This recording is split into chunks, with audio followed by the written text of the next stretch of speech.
êrişên dewleta Tirk ên li dijî binêsaziya herêmê ziyanê gelekî mezin li dûxwe hêlane. Tevê êrişan û hedefgirtina sivîlan gelê herêmê dadkevin qadan û tekeziyê li ser mezinkirina asta berxwedaniyê dikin. Têkildarî mijarê endama Koordînasyona Meclîsa Jin, Feyrûz Xelîl diyar kir ku armanca dewleta Tirk ji navbirina projeya rêveberiya xwe ser e.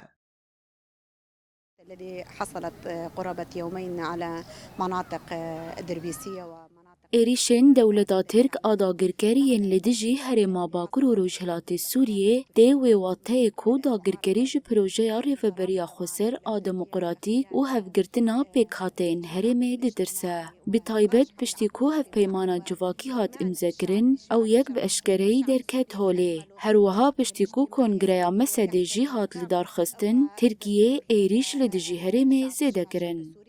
وبعد المؤتمر المسدي لقوات سوريا مجلس سوريا الديمقراطية. هروها شيخ عشيرة السبعة محمد السوعان قود شدبه بلا ببه او دس شورشي برندن. وين العالم موجود؟ وين الأمم المتحدة؟ وين المنظمات الدولية اللي تدافع عن تەوی êrişên dewleta Tirk yên li dijî binesaziya herêmê lê cîhan tev bêdeng e. Bêdengiya cîhanê hêzê dide dewleta Tirk. Her ku rewşa herêmê bi pêş dikeve, dewleta Tirka dagirker êrişî destkeftiyên şoreşê dike û dixwaze têk bibe. Dewleta Tirk çiqas êriş bike, lê dê tu carî nikar bevîna me bişkîne. Em ê bi berxwedana xwe planên dagirkeriyê têk bibin. ولا نريد حرب مع أحد ولكن مجبورين ندافع عن أنفسنا. لگوری بیلانچویا هری داویت انجام ایریشان دا 8 سیویل شهید بونه و زدتری 40 ناوندین خدمت جکار درکتنه.